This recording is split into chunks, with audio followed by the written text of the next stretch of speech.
So I just want to kind of talk why I love one-on-one so much. This is because players that are feeders, right, or whatever you call, I don't know, I call them throwers, right? In one-on-one, they are an asset to you. In solo queue, they are your liability because I mean, if he's on your team, you just lose the game. In one-on-one, he is an asset because his bad decision making is always to your benefit, right? So I played against this guy 4 times in a row. So first game he played Tryndamere, he lost. Second game he played Jax, he lost. Then Garen he lost, and then Darius he lost. Darius was the worst. He lost in about 5 seconds, right? Because he missed his Q and that's it. It's game over, right? And he also had an incorrect build, right? And this guy is Platinum and EU West. Now you have to understand, I in solo queue I lose to players that are even worse than this guy, right? I'm talking about like when you play the game, right? According to the system, he should be gazillion times better than me, right? But based on one-on-one results, we can see that that's not the case, right? So I mean, the matchmaking system is complete waste of your time because it doesn't measure anything, right? If matchmaking system worked, this guy would have slaughtered me with Tryndamere, Jax, Garen, and Darius as well. All right, but you have to understand. Here's the problem. He played Tryndamere, Jax, Garen, Darius consecutively. He does not have proficiency on any of those champions. So why is he playing them? Look at his champion pool. Like Darius is not even here. Why did he pick Darius? Hence, you see why I said that Darius is actually the worst. His worst, like worst champion, because he doesn't even know what the champion does. Right? His runes, well, his runes, yeah, I don't know. I don't know. I don't play Darius, but like his runes did not feel really strong. When I play against Darius, normally he feels very strong. They have like bone plating, and this guy did not have any bone plating either, right? But you see, he's like Rengar is completely different champion to say Tryndamere, who is a completely different champion to Jax, which is completely different to Renekton and Malphite. So you see, like he's just like playing everything everywhere, and that's the problem with kind of with solo queue because you get such inconsistent results. Because you get people who just like wake up in the morning and today they're Kassadin main, tomorrow they're playing Tryndamere top, then they're Vayne main, they're playing bot lane now, and then they decide, you know, I'm gonna play Draven jungle because I saw a Korean who is like top 50 challenger players in Korea and he plays Draven, so I'm gonna play Draven. And you have to understand, this guy is gonna be in your team in solo queue, on your team, and he's gonna feed his ass off because he doesn't know what he's doing. Alternatively, he could be against you, and then you get to go 5-0 in lane. But and you have to understand why I like one-on-one is because first of all, these guys' bad decision making is to your benefit, and second of all, you can end the game in 7 seconds, right? The Darius game we played was 7 seconds, right? That's it.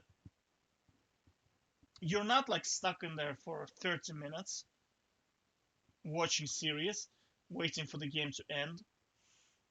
You're actually like playing the game and you can just end it very quickly, right? And finally, you also get to learn a bit because now I know, okay, if Darius has this type of setup, so he went Horn, Boots, I think. What did he buy? Let me just have a look. What did he go for?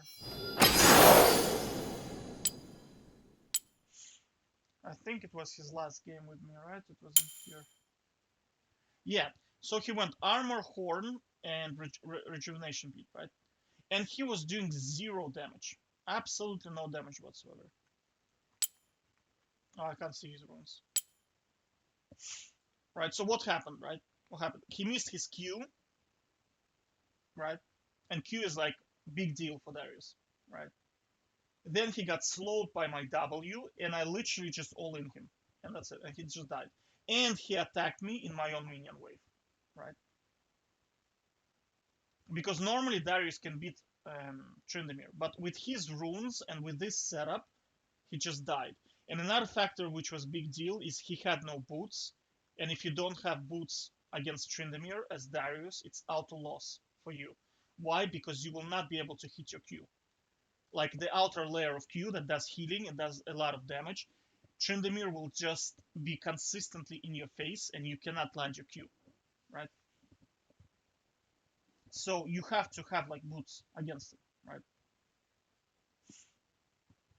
So lo and behold, he just dies in like what, like 7 seconds or something, right? But you see, he doesn't know that. He doesn't know what the champion does, which is excellent. I get a free win. Another guy played. He didn't even want to play. Basically, he AFK'd, right? And again, I get a free win for free. So, like I said, one-on-one is amazing. If you want to kind of like quit League of Legends because it's so toxic and it's so,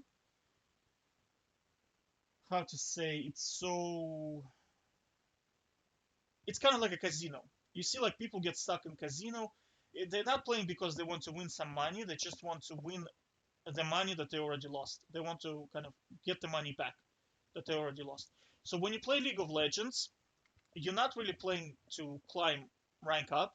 You're stuck in a loop where you want to get the league points and you want to get the wins for the games that you played really, really well, but your team fed and you lost, right? Because you have to understand, like in League of Legends, you can play your best game ever. Because, like I said before, I tracked my.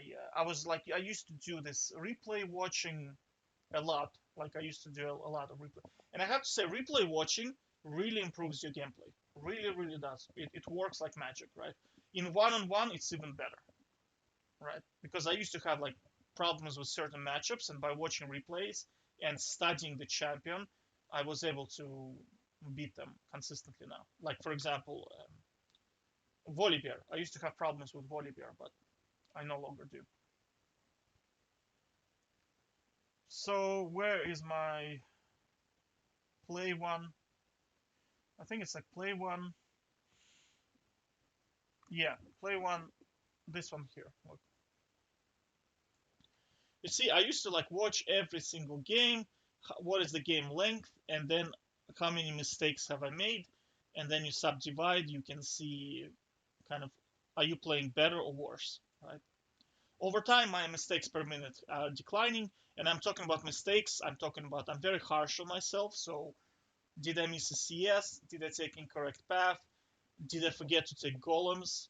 For example, right? For example, one of the mistakes I was consistently doing, I was I had enough gold for the item, but I would go take the jungle, recall, and then walk back to lane, which is pushing into me.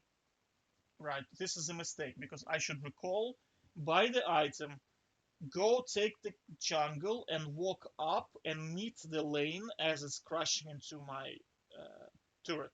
Right? I'm talking about kind of like mid game when I already took down the first turret, and now the lane is coming from the tier 2 turret and pushing to me, right? So it's a lot more time efficient to recall by the item, take the jungle, and then meet the wave as it's about to crash into your turret, right? Because if you don't do that, then what's going to happen is you're going to take the jungle, you're going to recall, you buy the same item with maybe like, I don't know, extra. You don't even have money to take to buy a longsword, honestly, right? When you take kind of a couple of camps, right? And then you can lose some minions because the wave is already crashed into the turret, like so, like stuff like that. You know what I mean? So these are big mistakes, right? Big mistakes. Like not wording correctly is also a big mistake. So things like that, right? And you have to understand why I kind of give up on this shit is because your win rate is decided by who gets feeders, right? And this is not something I can control. I cannot like be like, oh, I have a feeder on my team, right? It's not controllable, right? So I just gave up. It's pointless. You know what I mean, it's completely pointless. You're just rotating the wheel. But in one-on-one, it's amazing. In one-on-one, very very good. Now it's very cool that now you can you have replays. Even though it's custom game, you have replays. Now this system is sometimes works, sometimes doesn't. I still haven't figured out why it works and sometimes it doesn't. But you can have this replay tool. I think it's called Low Key, right? I think it's called Low Key, right? Low Key.gg. I think it's like this. No. Oh, Low Key. Low Key.gg. Yeah, there you go. This is very good. It literally records your game, right, as you play it. So it only records the match, and once it finishes, that's it, right? And why this is some like Coach LS, I think his name is. He says this tool is better than replay because you get to see your clicks. It literally records your screen, whereas in here you get to see kind of a replay of the whole game, right? So Low Key is good because you get to see misclicks and you get to see like what you did wrong in terms of your mechanics, right? But honestly, I never found it to be a problem because in here, this one is good enough, you know, good enough as well. Okay, so to sum everything up, when you play one-on-one, the feeders are your best friends because they give you free wins. The AFK people are your best friends because they give you free wins. In solo queue, it's completely reverse. The feeders are your liability and you don't want them. But you don't get to decide because the system decides. All right? Take care. And this is a one-on-one is the best way to quit league if you're trying to do that. Take care.